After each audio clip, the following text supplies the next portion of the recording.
আমরা দেখব সুইস ম্যাক্সে কিভাবে লোগো বানাবো। সুইস ম্যাক্সটাকে ওপেন করতে হবে। ডিফল্ট, এটা হচ্ছে আমার সুইস ম্যাক্সের ব্যাকগ্রাউন্ড।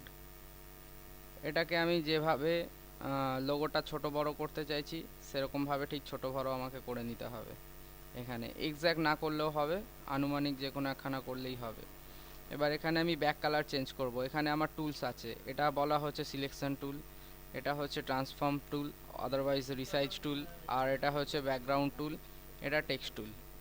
ওকে, এবার আমরা ব্যাকগ্রাউন্ড দেবো। ফার্স্ট ব্যাকগ্রাউন্ড ডিজাইন করব। এখানে ব্যাকগ্রাউন্ড টুলসটা নিলাম আমরা, নিয়ে ব্যাকগ্রাউন্ডটা ড্র করলাম।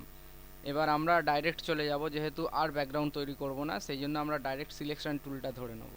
যদি সিলেকশন টুল না ধরে নিই তাহলে আমাদের যে ভুলটা হবে সেখানে আবার যখন এটা এখানে ক্লিক করব আরেকখানা শেপ তৈরি হয়ে যাবে। তো এই জিনিসটা এড়াবার জন্য আমাদেরকে সিলেকশন টুলটা ধরতে হবে। ধরে এটাকে ব্যাকগ্রাউন্ডে আমরা ফিট করে নেব।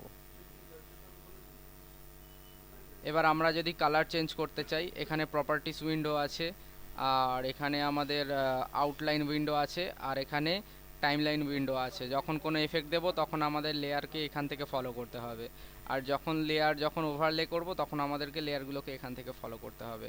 এবার লেয়ারে আমরা কালার দেব। তো ব্যাকগ্রাউন্ডে যেটা হাইলাইট করা আছে সেই কালারটা চেঞ্জ করছি, আমরা চেঞ্জ করব ঠিক এইভাবে আমরা চেঞ্জ করে দেবো। যদি গ্রেডিয়েন্ট করতে চাই এইভাবে আমরা গ্রেডিয়েন্ট কালার চেঞ্জ করব। এইভাবে গ্রেডিয়েন্ট কালার করা যাবে। এটাকে এইভাবে গ্রেডিয়েন্ট কালার করে নেব, নিয়ে এবার আমরা লোগো বানাবো। তো সেক্ষেত্রে আমরা এখানে একটা টেক্সট টুল নেব, নিয়ে এখানে টেক্সট ক্লিক করব। যেমন অ্যাক্টিভ কেবল নেটওয়ার্ক, এটা আমি লোগো বানাবো। লেখাটা আমার পজিশন মতো আমি বড় করে নিলাম। কোনো যদি শেপ নিতে হয় এখান থেকে শেপ নেওয়া যায়, এরকমভাবে আমি একটা গোল শেপ নিলাম, শেপটার কালার চেঞ্জ করে দিলাম। আবার এখান থেকে অনেক রকমের শেপ পাওয়া যায়, এগুলো আমাদেরকে প্রিভিউ করে দেখতে হবে। যে শেপটা দরকার পড়বে সেই শেপটা আমরা নেব এরকমভাবে। ঠিক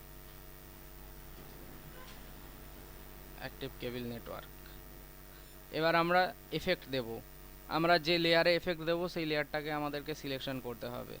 যেমন আমরা অ্যাক্টিভ কেবল নেটওয়ার্কে দেব এফেক্ট, তো এখান থেকে ডাইরেক্টলি ক্লিক করে মাউস ক্লিক করে সিলেকশন করতে পারি।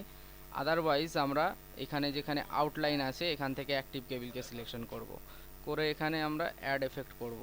এখানে আমরা করলাম অ্যাপিয়ারিং ফ্রম পজিশন, এটা করলাম, এই এফেক্টটা হলো। এবার আমরা এই লাল ব্যাকগ্রাউন্ডটা এফেক্ট দেব। তো লাল ব্যাকগ্রাউন্ডটা আমরা সিলেকশন করব, করে এটা অ্যাপিয়ার পজিশন যে কোনো একটা এফেক্ট দিয়ে দেব। তো এরকমভাবে এফেক্টটা হলো। এইভাবে সুইস ম্যাক্সের লোগো বানানো যাবে। আলটিমেটলি সফটওয়্যারে ফেলতে গেলে এটাকে এক্সপোর্ট টু এসডাব্লিউএফ করতে হবে। করে আমরা একটা নাম দেব, টেস্ট বলে নাম দিলাম, দিয়ে এখানে সেভ করে দিলাম। এটা হয়ে গেল এক্সপোর্ট করা। এক্সপোর্ট করা জিনিস এডিট করা যায় না। এবার আমরা প্রজেক্টটাকে সেভ করব পরবর্তীকালে এটাকে এডিট করার জন্য। প্রজেক্টটাকে আমরা সেভ করে নিলাম।